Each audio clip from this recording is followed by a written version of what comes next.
Allah Raja di atas segala raja. Setiap pujian bersama penyembahan umat-Mu dalam menyenangkan hati-Mu pada pagi hari ini Tuhan. Karena Engkau Allah yang layak dipuji dan disembah. Engkau Allah yang layak diagungkan. Tidak ada Allah lain selain Engkau Tuhan Yesus. Terima kasih Bapa, dalam Engkau berkenan untuk memberkati kami lewat firman-Mu, agar kami dapat melihat sesuatu yang baru di dalam tahun 2019 ini Tuhan, seperti yang Tuhan janjikan, sehingga kami boleh melihat, kami boleh Tuhan merasakan, mengalami sendiri, sehingga Injil-Mu diberitakan ke segala bangsa, oleh karena kemuliaan Tuhan ada di dalam kehidupan kami. Terima kasih Bapa, kami siap untuk mendengarkan firman-Mu. Urapi hamba-Mu, urapi seluruh umat-Mu, sehingga kami semua diberkati oleh firman-Mu. Dalam nama Yesus kami peralaskan doa kami. Yang percaya berkata amin. Haleluya. Silakan duduk, Tuhan Yesus memberkati. Puji Tuhan, saya bersyukur kepada Gembala, yaitu kita yang agung Yesus Kristus. Dan terima kasih kepada Bapak Gembala dan seluruh pengurus yang ada di tempat ini. Kalau Tuhan, kalau diizinkan kami boleh, yaitu menyampaikan firman Tuhan di tempat ini. Saudaraku, Bapak Ibu yang dikasih dan diberkati oleh Tuhan, Shalom. Tuhan memberkati. Nama saya perkenalkan singkat aja, nama saya adalah Wiwi Haryani, istri dari Pak Pendeta Yono. Kami mengembalakan di daerah Pademangan di GBI Mawar, ya. Bapak Gembala sudah pernah hadir dan beberapa jemaat dan pengurus juga pernah hadir di sana. Itulah perkenalan singkat dari kami, karena seperti pepatah bilang, kalau tidak dikenal maka tidak disayang, ya. Biarlah kami boleh saling yaitu menyayangi satu dengan yang lain. Baik, Bapak Ibu Saudara yang dikasihi oleh Tuhan, saya percaya kita semua merindukan sesuatu yang baru terjadi di tahun 2019 ini. Amin. Saudaraku yang dikasihi oleh Tuhan, itulah Tuhan rindukan, Tuhan inginkan untuk setiap kita. Tentunya Bapak Gembala, Bapak Insinyur Niko, ya, yang sudah kita dengar tadi, merindukan seluruh umatnya melihat sesuatu yang baru. Apa yang tidak pernah dilihat oleh mata, apa yang tidak pernah didengar oleh telinga, apa yang tidak pernah timbul di dalam hati, itu yang akan kita alami, itu yang akan kita lihat, itu yang akan kita lakukan. Amin. Puji Tuhan. Baiklah, kita akan berbicara, saya akan berbicara di sini, yaitu mengapa penting memiliki tujuan hidup. Ya. Mengapa kita pentingnya memiliki tujuan hidup? Bapak Ibu Saudara yang dikasihi oleh Tuhan, Saudara pernah dengan bisnis yang MLM? Ya, bisnis multi level marketing. Ya. Dari awal presentasinya, seorang agen akan bertanya kepada peserta yang ada di situ dengan pertanyaan begini, ya, apakah Anda ingin punya rumah? Apakah Anda ingin punya uang yang banyak? Apakah Anda ingin sekolah yang lebih baik untuk anak-anak saudara? Apakah Anda ingin pergi jalan-jalan bersama keluarga ke luar negeri dan sebagainya? Orang peserta yang ada itu, ya, hampir semua menganggukkan kepala. Kemudian agen ini melanjutkan dengan pertanyaan lagi, ya. Apakah Anda yang tidak menginginkan hal yang barusan saja ada? Yang tidak menginginkan hal yang barusan saja saya sampaikan? Bapak Ibu Saudara yang dikasihi oleh Tuhan, tentu Saudara, sasaran yang disampaikan, sasaran hidup yang disampaikan atau yang dimaksud oleh agen bukanlah sasaran hidup yang paling penting, ya. Bukan sasaran hidup yang paling penting. Namun dengan memiliki tujuan hidup yang jelas akan membuat kita ini bersemangat. Ya. Akan membuat kita ini punya vitalitas, punya motivasi, punya energi. Untuk apa? Untuk menjalani hidup, termasuk menghadapi kesulitan dan rintangan yang ada. Untuk apa, saudara? Untuk kita bisa bertindak. Amin. Ya. Kalau orang punya tujuan hidup, dia akan punya energi. Ya. Untuk mereka bisa melangkah. Untuk mereka menghadapi tantangan dan rintangan. Sehingga dia bisa bertindak. Semakin tinggi tujuan hidup, semakin besar motivasi, energi kita. Ya. Tetapi semakin rendah tujuan hidup, ya, saudaraku yang dikasihi oleh Tuhan, semakin kecil motivasi kita. Ya.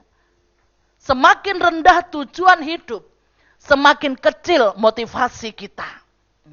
Tanpa sasaran atau tujuan hidup, motivasi itu bisa luntur. Tidak memiliki gairah hidup. Tidak ada sukacita di dalam menjalani hari-hari. Karena tidak punya apa tuh? Tujuan. Tidak ada gairah.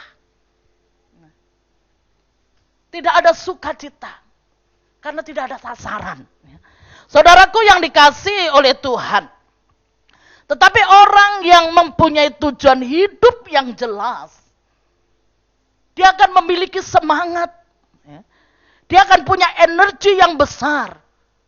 Serta memiliki apa, saudara? Pengharapan. Itu orang yang punya tujuan hidup. Bapak, Ibu, Saudara yang dikasihi oleh Tuhan. Setiap kita yang ada di tempat ini memiliki tujuan hidup. Disadari atau tidak, namun yang membuat perbedaan antara yang sukses dan yang gagal adalah, kalau orang yang sukses itu memiliki fokus untuk mencapainya. Tetapi orang yang gagal itu tidak memikirkan secara serius apa yang hendak ia lakukan. Itu yang membedakan. Orang yang punya fokus, orang yang punya tujuan dengan orang yang tidak. Orang yang punya tujuan dia akan fokus untuk dia bisa mencapainya. Tapi orang yang tidak punya tujuan, saudara, ya begitu aja. Tidak ada gairah, tidak memikirkan secara serius apa yang harus dia lakukan, dia perbuat. Bapak, Ibu, Saudara yang dikasihi oleh Tuhan, tidak salah kalau saat ini kita kembali untuk merenungkan apa sasaran hidup kita di tahun 2019 ini. Kita diajak untuk kembali merenungkan, memulai lagi. Tadi Bapak Gembala kita mengatakan kita harus memulai, supaya kita melihat sesuatu yang baru. Kita harus memulai, saudaraku yang dikasihi oleh Tuhan, merenungkan kembali apa sasaran hidup kita di tahun 2019 ini. Bila saudara belum menikah, itu perlu berpikir apa makna hidup melajang, manfaatnya apa. Apakah dengan hidup sendiri sampai tua, itu merupakan suatu pilihan terbaik atau tidak? Jadi perlu dipikirkan. Kalau saya nggak menikah, ya boleh-boleh saja nggak menikah. Ya kalau memang itu panggilan, panggilan untuk membujang. Itu nggak apa-apa. Panggilan untuk membujang. Kalau untuk kerajaan Allah. Karena skripsi saya mengenai pelayanan pastoral terhadap wanita yang tidak menikah. Saudaraku yang dikasihi oleh Tuhan, itu perlu direnungkan. Kalau saya membujang sampai tua, hidup sendiri sampai tua, apakah itu pilihan yang terbaik atau tidak? Demikian juga bagi yang berkeluarga. Apa tujuan berkeluarga? Apa hanya untuk memuaskan hasrat tubuh, atau untuk sarana meneruskan keturunan? Itu perlu dipikirkan. Kalau tujuannya cuma untuk itu, saudara, nggak punya keturunan, cerai. Padahal Tuhan tidak menginginkan perceraian, amin. Tuhan ciptakan pernikahan supaya ada kebahagiaan selama ada di dunia ini. Saudaraku yang dikasihi oleh Tuhan, ya, itu perlu direnungkan. Ya. Tujuan hidup menikah itu apa? Bagi yang bekerja, apa yang ingin diraih? Apa hanya sekedar untuk memenuhi kebutuhan hidup? Apakah hanya untuk mendapatkan posisi yang tinggi? Atau ada tujuan-tujuan lain di balik semuanya itu yang lebih baik atau lebih mulia? Itu perlu direnungkan. Yang sekolah juga demikian. Ya. Untuk apa saya sekolah? Kalau tidak memiliki tujuan yang jelas, malas sekolah itu. Ya. Apalagi kalau sudah PR banyak. Ya. Udah malas.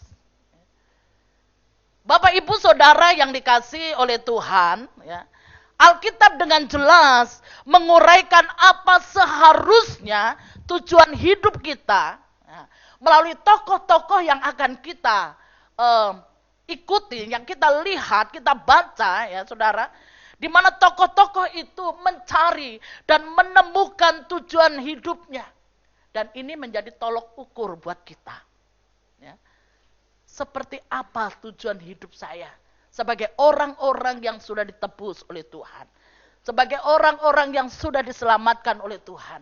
Tujuan hidup saya ini seperti apa? Mari kita lihat dalam Pengkhotbah pasal yang ke-12 ayat 13 sampai ayat yang ke-14. Pengkhotbah sebagai ayat pendahuluan, kita akan sama-sama untuk bangkit berdiri. Pengkhotbah pasal yang ke-12 ayat 13 sampai ayat yang ke-14. Semua sudah mendapatkannya? Baik. 1, 2, 3.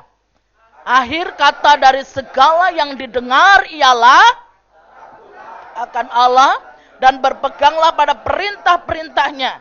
Karena ini adalah kewajiban setiap orang. Karena Allah akan membawa setiap perbuatan ke pengadilan yang berlaku atas segala sesuatu yang tersembunyi.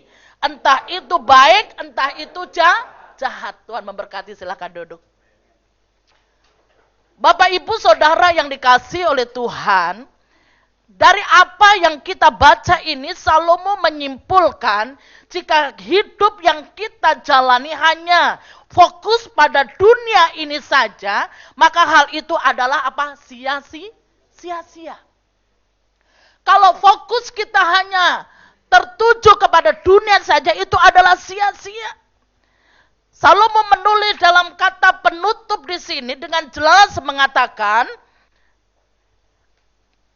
akhir kata dari segala yang kita dengar, takutlah akan Allah dan berpeganglah pada perintah-perintahnya. Karena ini adalah kewajiban setiap orang. Karena Allah akan membawa setiap perbuatan kepada pengadilan yang berlaku atas segala sesuatu yang tersembunyi, entah itu baik, entah itu jahat. Ya. Di sini kita melihat bahwa Salomo menyatakan kehidupan ini seluruhnya. Kehidupan ini seluruhnya untuk memuliakan Tuhan. Dalam pikiran, dalam kehidupan, serta memelihara perintah-perintahnya. Karena apa? Karena suatu hari kita akan memberikan pertanggungan jawaban. Katakan memberikan pertanggungan jawaban satu dengan yang lain. Memberikan pertanggungjawaban di hari penghakimannya. Ya. Jadi di sini tujuan hidup sebagai orang-orang yang sudah percaya Kristus, orang-orang yang sudah diselamatkan, tujuan hidup kita adalah takut akan Allah dan mentaatinya. Amin. Takut akan Allah dan mentaatinya. Itu tujuan hidup. Ya, tujuan hidup. Ya. Saudaraku yang dikasihi oleh Tuhan, selanjutnya saudara. Ya.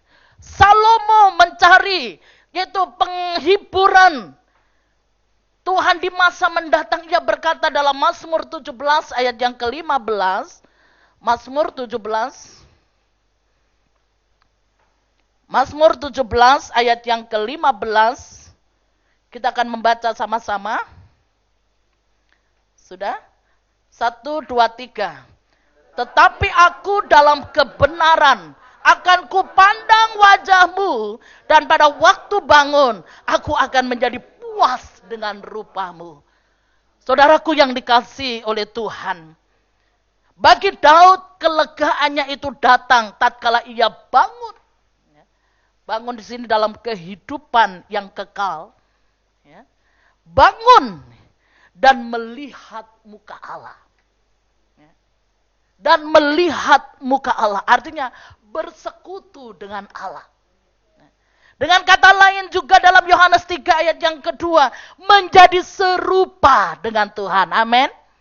Ini tujuan hidup dari Daud. Dan itu menjadi tujuan kita bersama. Bahwa kita ini menjadi serupa dengan Tuhan. Ya. Itu yang Tuhan mau di dalam kita menjalani tahun 2019 ini. Kalau saudara ingin melihat sesuatu yang baru. Ya. Tujuan hidup yang kedua menjadi serupa dengan Tuhan. Dalam Mazmur 73, saudara itu bisa dibaca di rumah, saudara, karena panjang sekali. Ya. Waktu saya cuma 30 menit ya, Bu. Berapa menit? Setengah jam ya. Ya. Ya, kalau gitu baca di rumah aja Mazmur 73. Ya. Baik, ayat yang 18, 19 aja kita baca. Mazmur 73.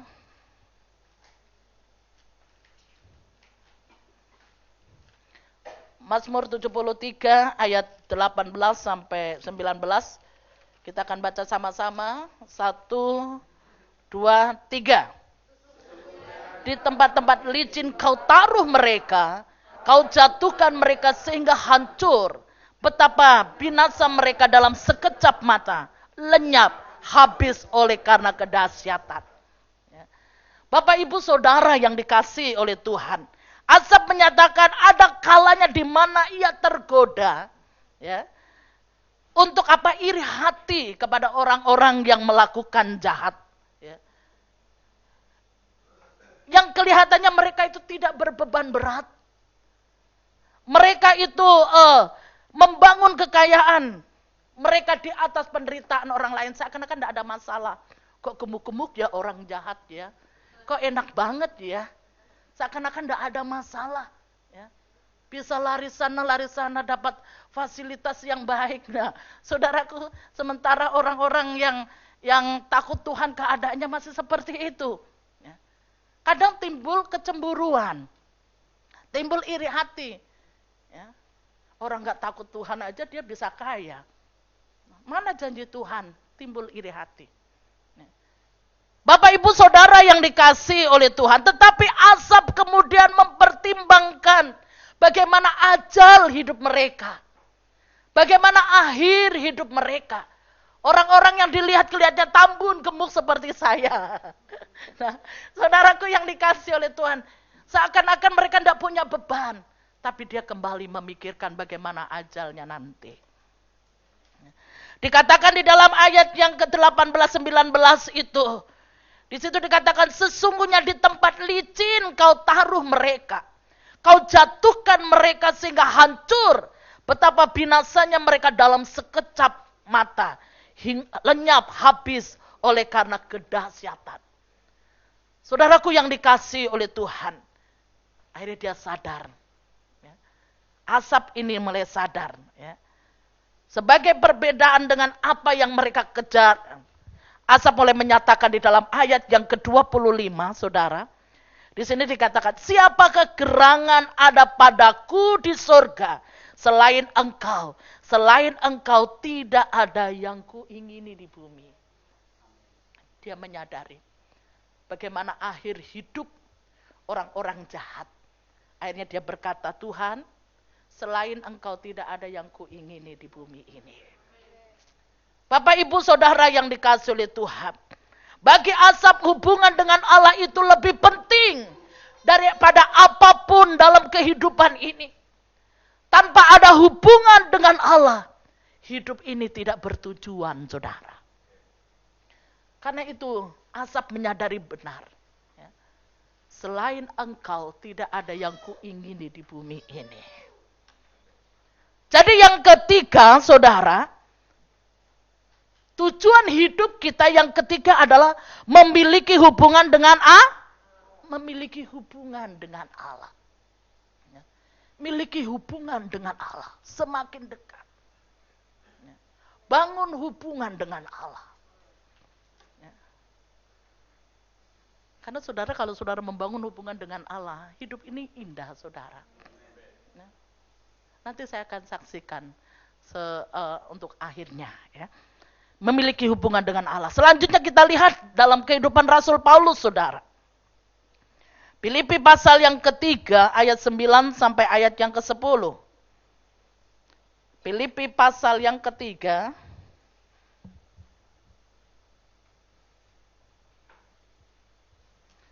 ayat 9 sampai ayat yang ke-10. Kita akan baca bersama-sama Filipi pasal 3 ayat 9 sampai ayat yang ke-10.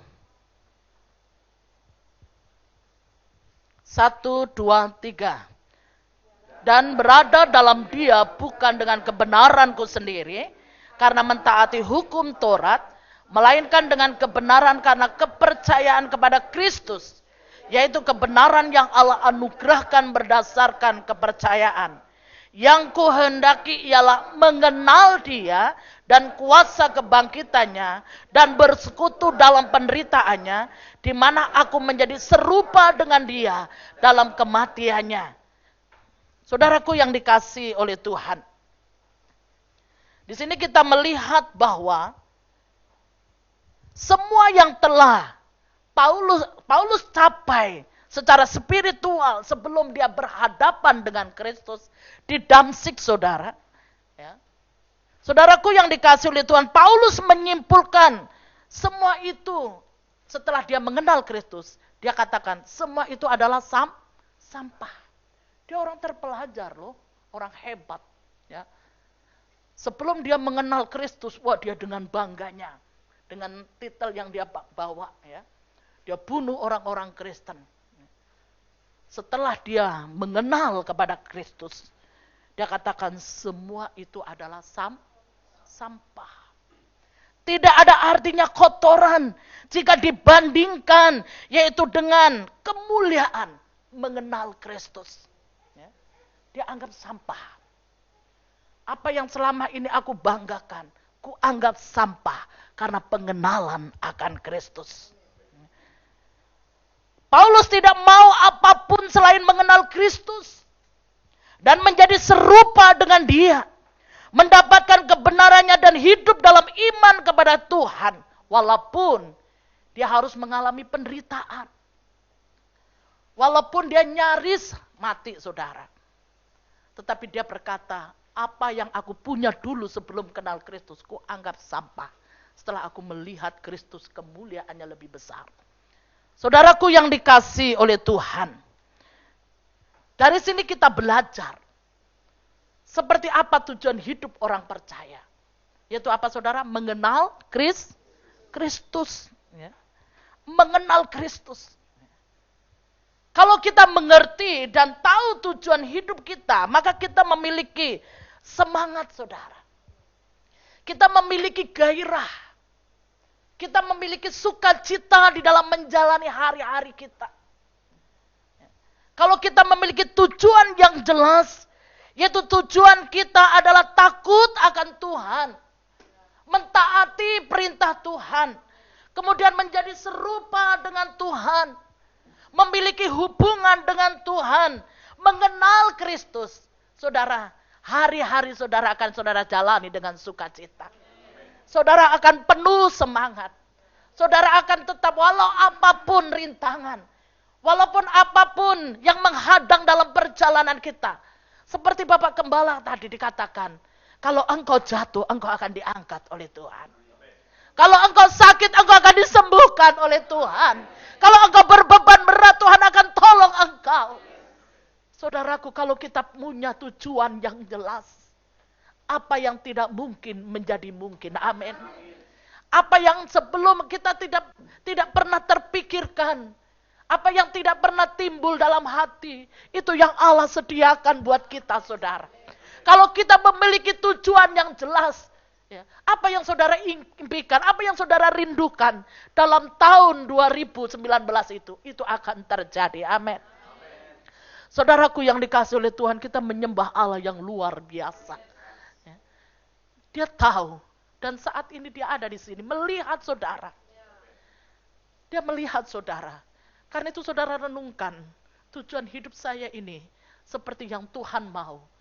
Muliakan Tuhan, takut akan Tuhan. Kuncinya itu aja, takut akan Tuhan dan ikuti, taati. Saudara, kalau saudara pergi ke dukun aja, apa yang dukun minta, walaupun itu sulit, kita cari-cari, ya enggak saudara? Kita usahakan supaya kita dapat. Ya. Tuhan bilang taati aja. Taati.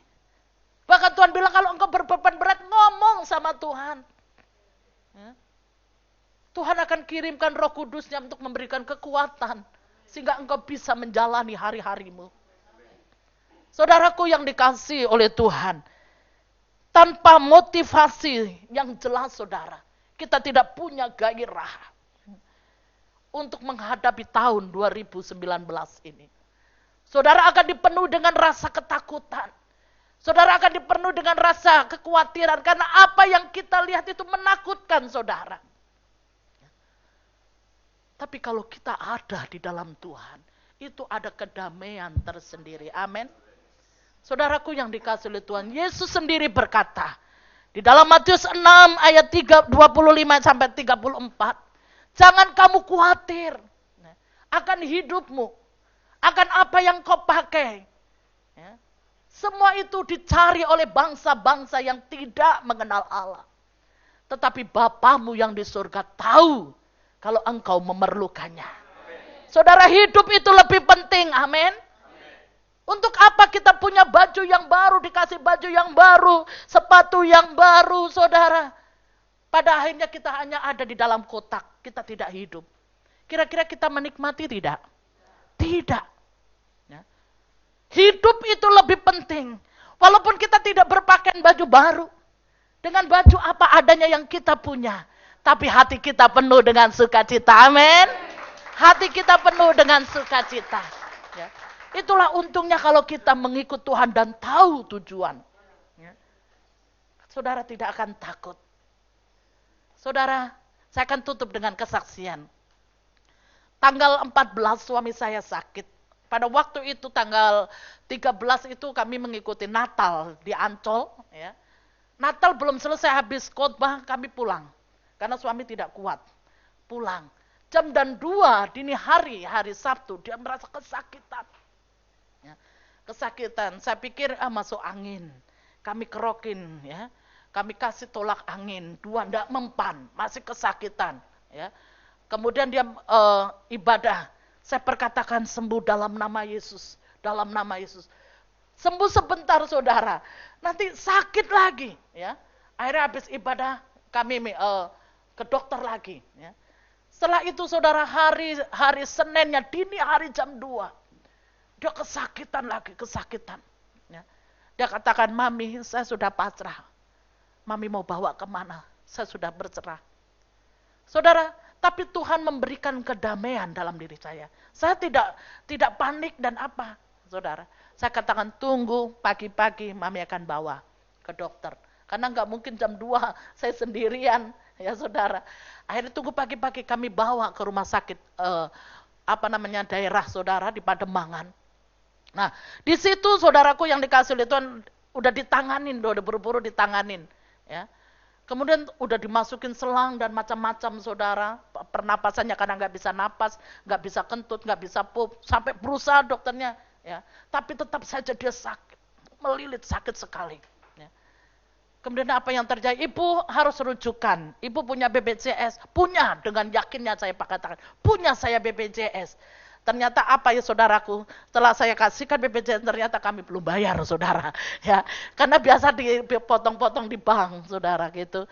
Ternyata saya belum bayar berapa bulan saya nggak tahu, yang penting ibu bayar dulu. Ternyata saudara 6 bulan saya belum bayar. Ya, saya katakan Tuhan, saya nggak pegang uang, saya ambil kalung saya gadein. Nah, kemudian saya bayar, baru diizinkan keluar dari rumah sakit itu. Dirujuklah ke Koja. Kami hanya pegang uang 500.000. Saya katakan Tuhan, saya nanti pulangnya bagaimana? Karena saya Koja, walaupun kami rumahnya Pademangan, tapi saya nggak pernah ke Koja. Jadi nggak tahu, mungkin saya nggak kepikir Grab, udah nggak kepikir begitu deh.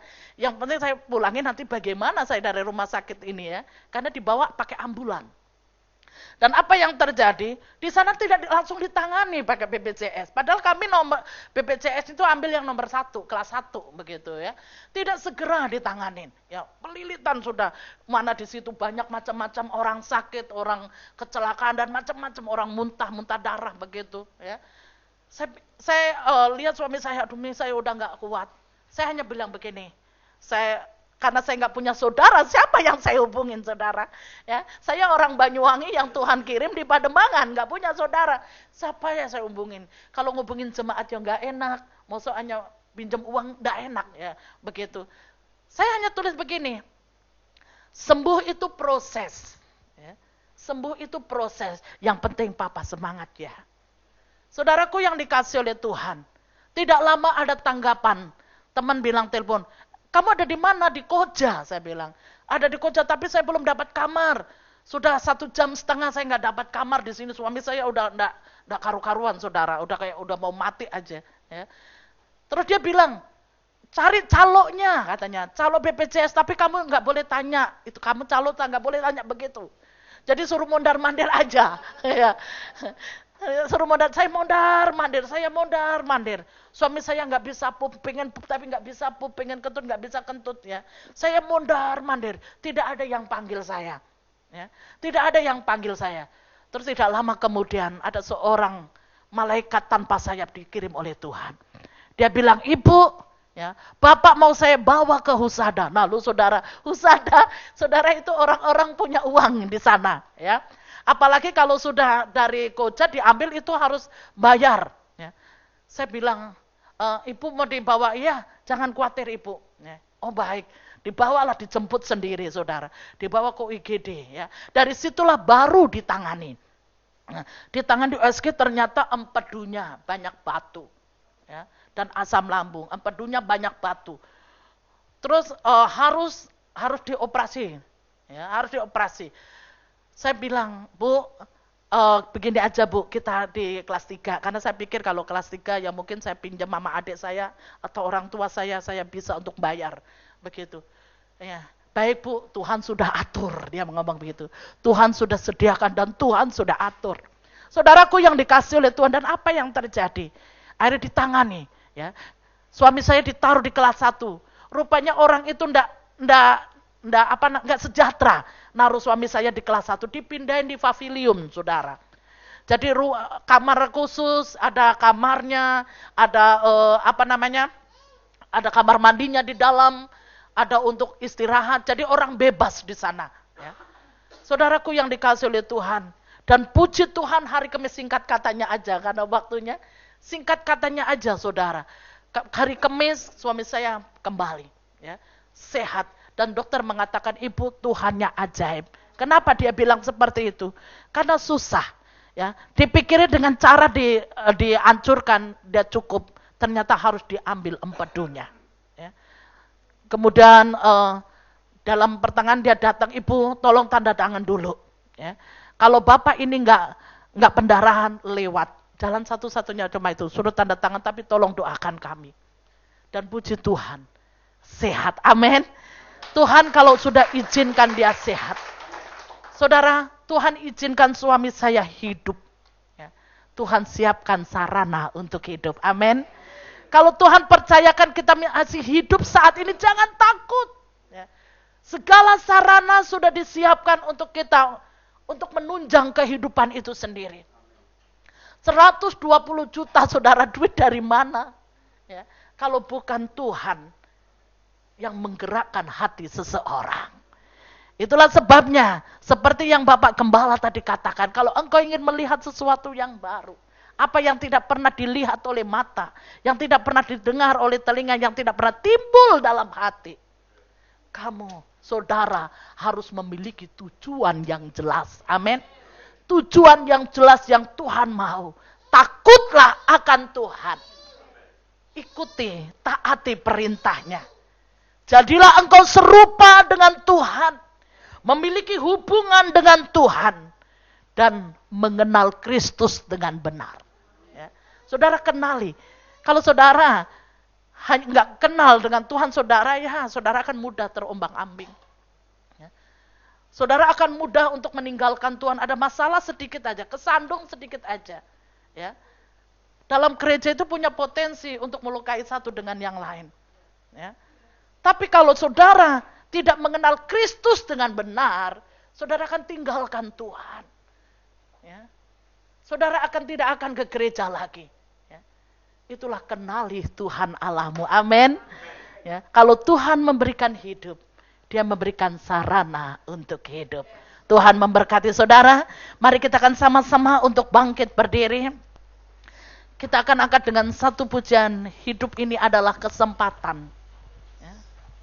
Haleluya Yesus, terima kasih. Hamba-Mu telah berhenti berbicara. Tetapi roh-Mu yang ada di dalam setiap kami yang akan menolong kami. Yang akan terus mengingatkan Tuhan. Yang terus akan menolong, memampukan kami. Untuk kami dapat menjalani di tahun 2000, yaitu 19 ini Tuhan. Terima kasih Bapa di surga. Haleluya, hidup ini adalah kesempatan.